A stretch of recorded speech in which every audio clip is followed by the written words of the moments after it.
Kan trending Wahabi tak buka itu ternyata apa? Ya itu ada kutipan misalnya dari buku yang mereka pegang gitu ya. Fatwa. Memakai BH itu haram hukumnya bagi perempuan kalau di depan laki-laki yang bukan mahramnya karena membuat bentuk payudara lebih indah apa gimana gitu dan apa jenenge bisa menjadi fitnah untuk laki-laki lain. Bayangkan, BH diurusi. Aduh ya Allah, ini ulama macam apa gitu. Merumuskan fatwa, teringat BH perempuan. Jorok amat. Seorang istri memakai celana dalam itu hukumnya makruh dalam bahasa Arab itu. Nah, ini bisa dicek itu. Hukumnya makruh karena menghalangi suami kalau hendak memenuhi hajat. Ya Allah. Cawet kamu urusi.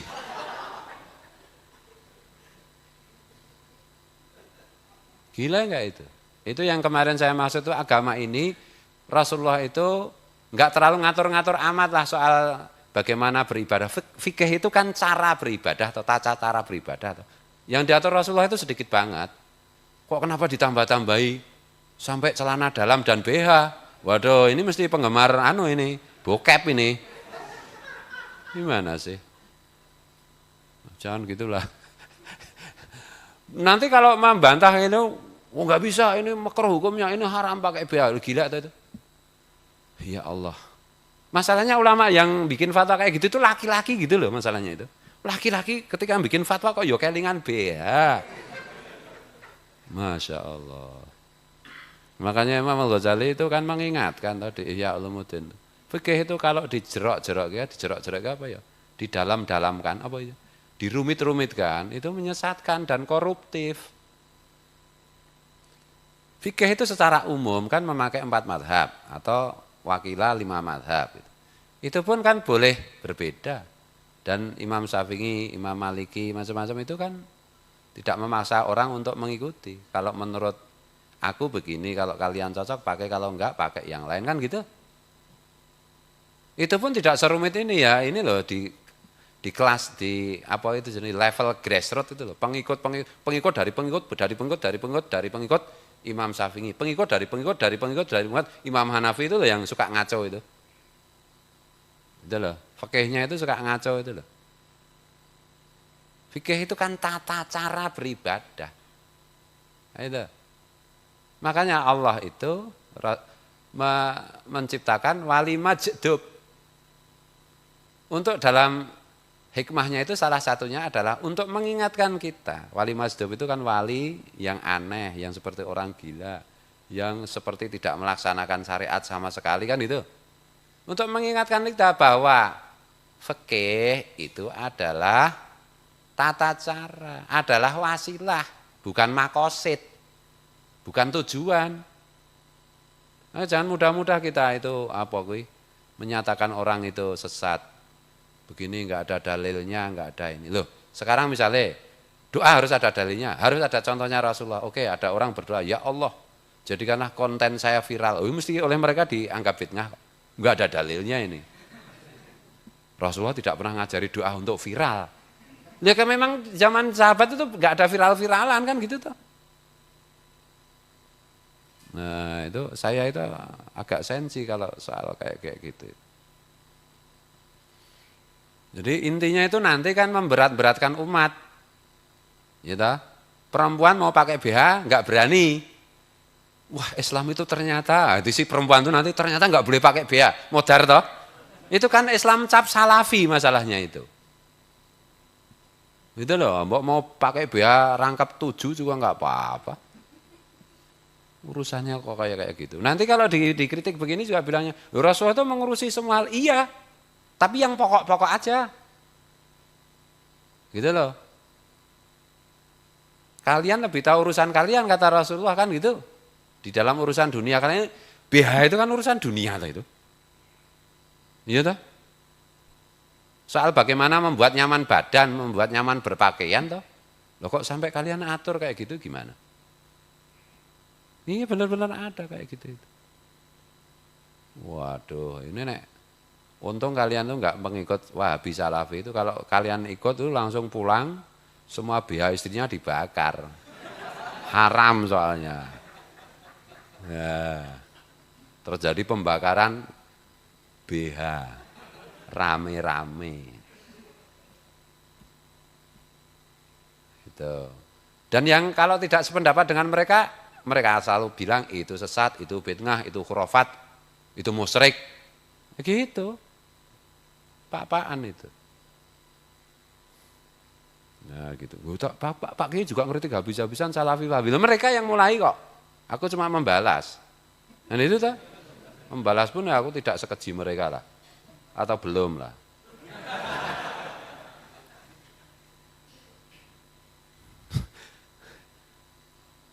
Harus pakai cadar tapi nggak pakai BH kok. Piye. Oh gundal gandul. Kayak lagune Solai, mami kem nak gundal gandul. Ternyata Solai itu ngerti sak durunge winarah.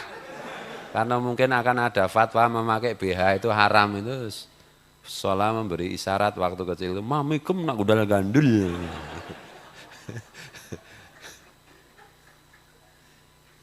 Untung Pak Manu nggak punya pabrik celana dalam. Punya pabrik cawat oh langsung angkat senjata.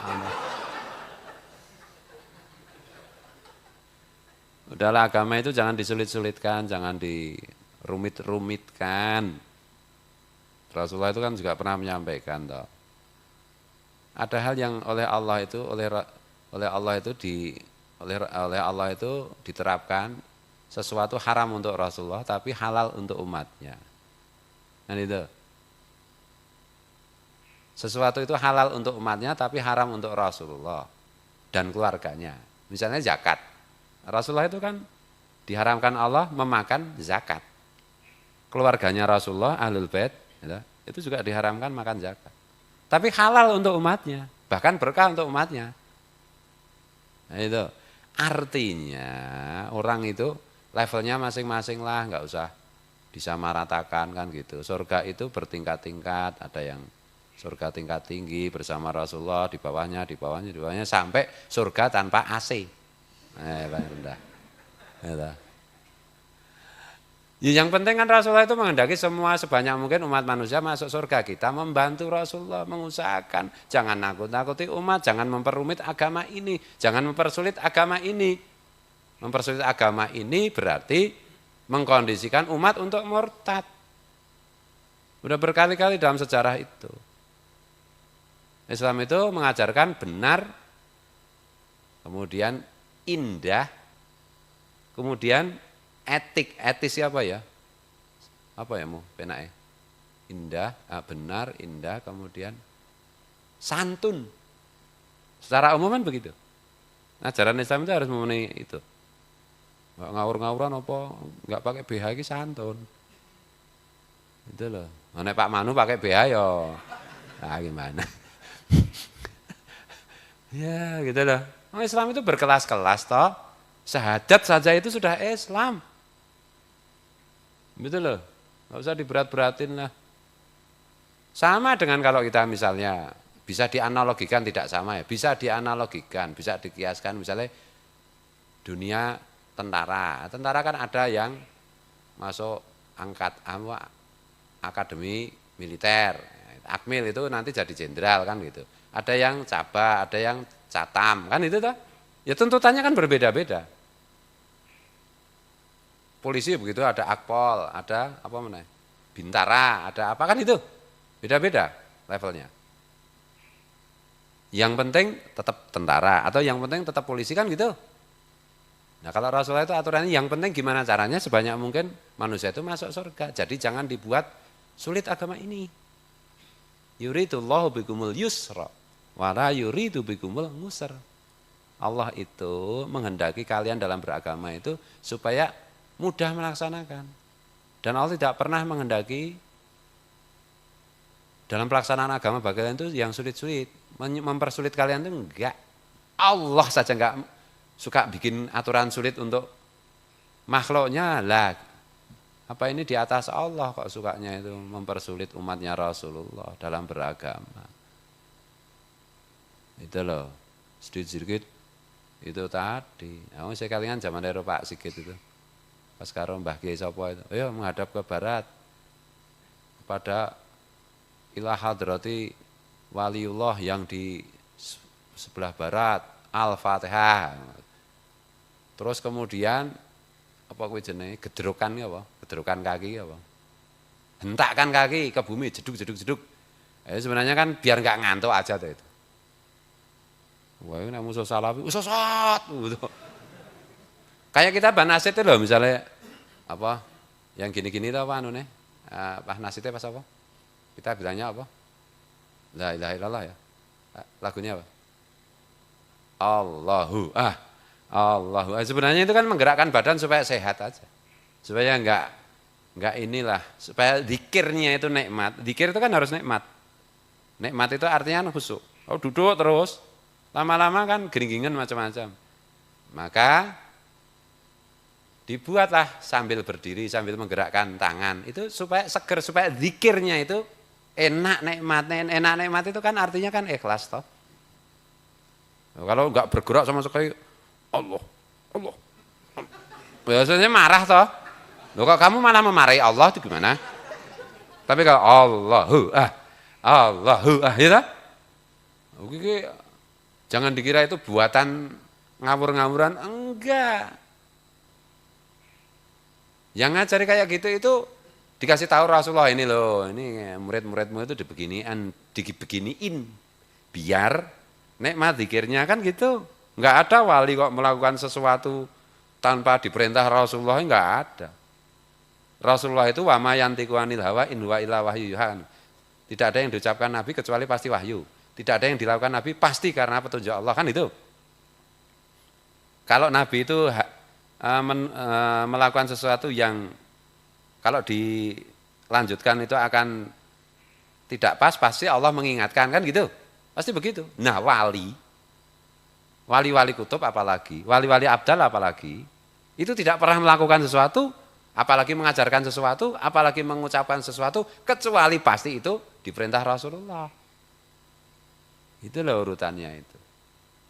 Nah, tarekat misalnya Samaniyah, tarekat Naksabandiyah, Syadiliyah macam-macam itu pendirinya itu semua diajari Rasulullah gini loh untuk muridmu, untuk umatku yang kayak begini, itu caranya begini. Ya gitu loh. Ini Pak Manu itu kalau kamu ajak zikir terus duduk nggak boleh bergerak, loh, dia bisa ngamuk nanti ya gitu. Misalnya gitu loh. Secara ini guyonnya kayak begitu. Itu semua ada share-nya, ada rahasianya. Itu. Lu nggak masuk akal Rasulullah sudah wafat loh. Wala tahsabannal ladzina qutilu fisabilillah amwat kan itu bal ahyaun inda rabbihim yurzakun. Tubuh Rasulullah sudah wafat, sudah dimakamkan, tapi ruh Rasulullah selalu berhubungan dengan para pembantunya itu para wali. Lewat pertemuan spiritual, apakah itu dalam mimpi atau alam jaga, itu pasti tidak ada ikhtilaf di kalangan para ulama kecuali yang ngeyel cuma Salafi Wahabi. Ya itu. Rasulullah sendiri bilang kalau kalian ngimpi ketemu aku berarti itu aku beneran. Karena Allah tidak mengizinkan aku dipalsu oleh setan. Itu dah. Kita ngimpi ketemu Rasulullah itu Rasulullah beneran. Nah itu. Nah, gitu loh, Salafi ngeyel gitu. Karena yo ngeyel mau. Ngeyel. Loh masalahnya loh Pak Kiai loh masalahnya itu begini loh. Kita punya ahli hadis namanya Imam Bukhari, punya kitab hadis Imam Bukhari itu Sahih Bukhari kan itu. Iya toh? Lah Sahih Bukhari terbitan Salafi Wahabi itu redaksinya beberapa itu diubah ya masalahnya kan jengkeli itu. Kok berbeda itu terbitan Salafi Wahabi kok beda dengan terbitan yang lain-lain? Yang lain-lain sama kok ini beda kalimatnya? Kadang-kadang begitu, yang belum dipalsukan cuma Quran. Ya menurut apa kitab Sahih Bukhari dari Imam Bukhari. Loh iya sudah kamu palsu kok gimana sih? Kitab Sahih Bukhari terbitan siapa? Terbitan kamu yang memang semaumu masalahnya itu. Itu loh, untung ini seperti apa itu NO atau apa kuwi jenenge, Pak Kiai NO terus, aku bukan pengurus NO loh. Gitu loh. Aku NO sebelum aku lahir, jadi aku nggak usah jadi pengurus. Yang pengurus itu kadang-kadang NO mu'alaf. Saya nggak merasa perlu jadi pengurus, pendirinya NO, Mustasar NO pertama di Jogja yang Mbah Buyutku, mbahku, nah, gitu semuanya. Ini mau NO ya. Makanya NO, kemudian Al-Azhar, Universitas Al-Azhar bikin apa itu? PDF kitab-kitab klasik seperti termasuk Sahih Bukhari itu karena untuk itu, untuk menandingi itu supaya umat tidak disesatkan dengan kitab yang mereka yang direvisi sama Salafi Wahabi itu. Kalau kitab Imam Syafi'i direvisi kok piye? Itu loh, masalahnya kayak gitu. Itu yang anu lah, yang ahli neliti kan banyak, atau kita punya orang-orang NU punya dokter banyak yang soal kayak gini lebih paham lah. Aku detail-detailnya kan, aku cuma baca sekilas-sekilas jadi oh intinya kan gitu. Nah, kalau detail-detail akademis ya biar yang lain kan bagi tugas. Allah padune ra iso Pak. Ayo, ndak dapat iso aku. Males aku kan, karena aku belajar agama untuk aku laksanakan kan gitu toh. Bukan untuk aku bicarakan. Berarti orang itu yang pintar-pintar itu membicarakan agama untuk dibicarakan. Iya, tapi untuk memperjuangkan Islam yang benar. Jadi jangan salah paham juga, kan itu tuh. Semua itu ada hebatnya itu loh. Yang tidak hebat itu saya kan itu tuh. Berarti kalau Pak Kiai aja hebat, enggak hebat berarti saya gimana? Oh, kamu hebat banget. Hebat banget dalam ketidakhebatan.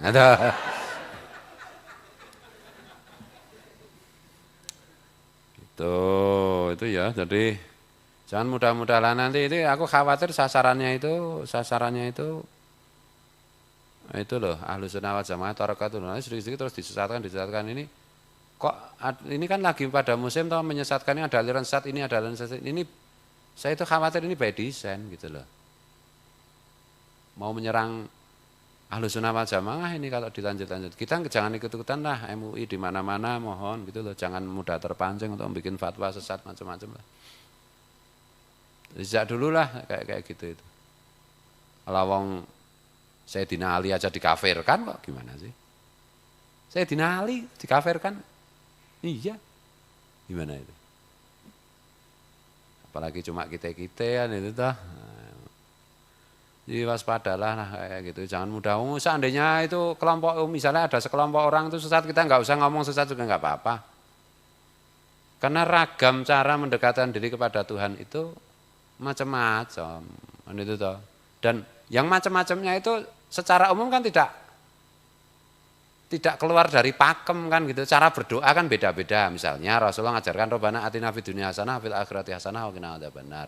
Ada yang persis membaca doa seperti Rasulullah begitu. Ada yang misalnya orang Jawa nggak bisa membaca itu nek Robbana ngatina pedonia misalnya gitu, terus dia merasa nggak enak karena ya Allah kula nyuwun diparingi urip ten donya ingkang sae. Ya Allah aku mohon diberi kehidupan dunia yang baik.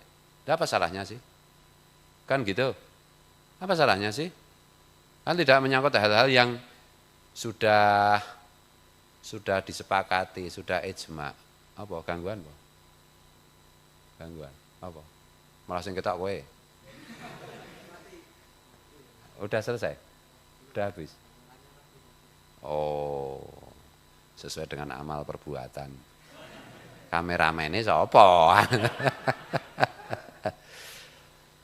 Jadi jangan mudah-mudah lah gitu menganggap sesat ini keliru, jangan mudah-mudah lah. Riyadhah itu kan latihan ya. Rialat. Itu dah. Ada poso mutih. Enggak ada itu hadisnya. Iya memang enggak ada. Kalau hadis yang tertulis enggak ada. Tapi wali enggak akan ngajari poso mutih kecuali itu Rasulullah yang ngasih petunjuk. Jangan khawatir. Itu loh. Itu wali mazhab itu siapa? Misalnya Habib Abu Bakar. Yang di Inggris apa siapa? Yang tampilannya seperti orang gila itu. Kalau enggak salah itu ya. Enggak salah namanya Habib Abu Bakar apa ya? Nah, kenapa kita tahu dan semua orang yakin bahwa itu adalah wali masjid? Karena kalau melihat si Habib itu, kita itu langsung fana, teringat Allah gitu loh masalahnya itu. Padahal Rasulullah sudah bikin kriteria ulama itu, gitu loh. Seberapa mengingatkan kita kepada Allah, ya segitu itu tingkat ketinggiannya, kan gitu. Tampilannya seperti orang gila, cuma pakai celana pendek atau bahkan tidak pakai apa-apa. Tapi kalau kita lihat orang itu langsung teringat Allah masalahnya itu. Gitu loh. Nah itu kan dalam tanda petik itu kan benar-benar berdiametral dengan syariat dengan fikih itu.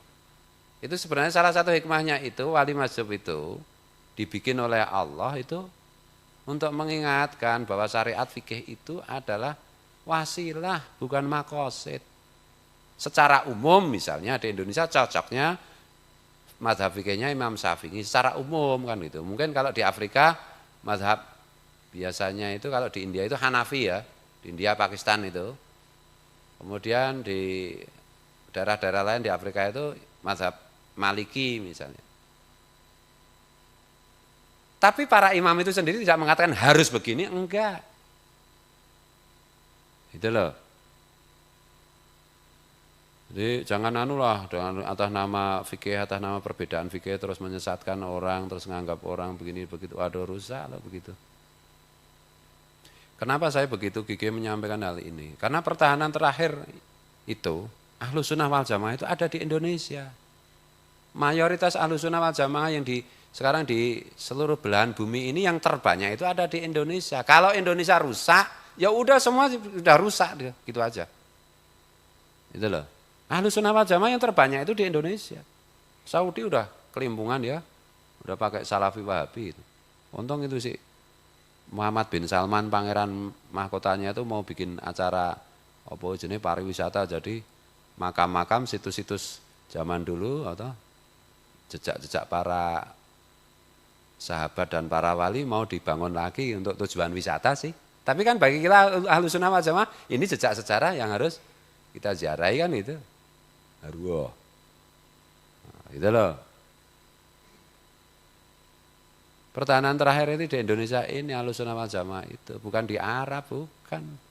Di Arab ini lagi kalah Ahlus Sunnah wal Jamaah. Itu loh.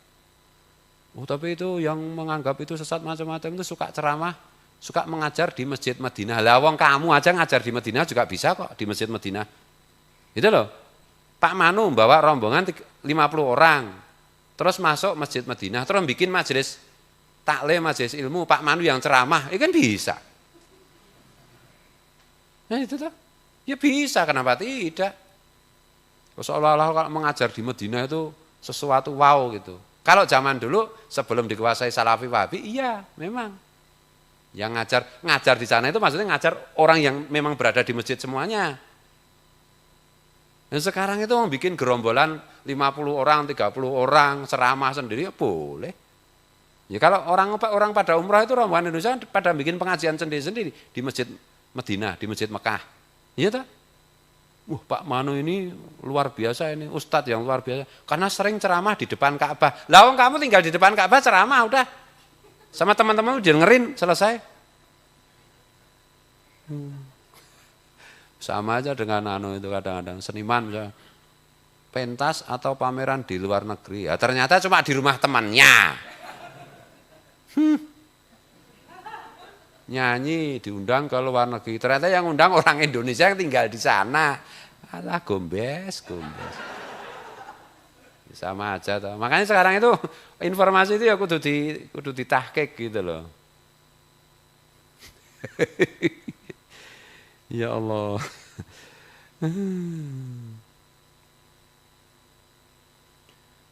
Bismillahirrahmanirrahim. Ya gimana ya, jadi kita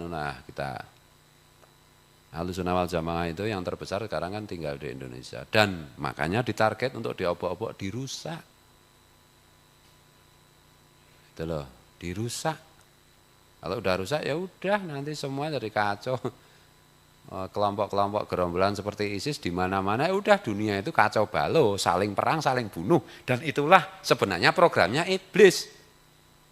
Karena iblis itu menginginkan semua manusia itu masuk neraka, saling bunuh, karena dendam sama Nabi Adam. Begitu. Gimana caranya? Jangan sampai manusia itu damai. Atas nama agama, atas nama apapun. Enggak ada agama menyuruh kita tidak damai, itu enggak ada. Itu loh. Ciptakan perdamaian. Perdamaian. Itu loh. Islam itu artinya damai. Ngakunya Islam, sukanya bikin fatwa yang bikin perang, yang bikin pertengkaran, yang bikin saling mencaci maki, yang bikin saling melaknat, yang bikin saling mengancam. Ya Allah. Tuh loh, jangan begitulah.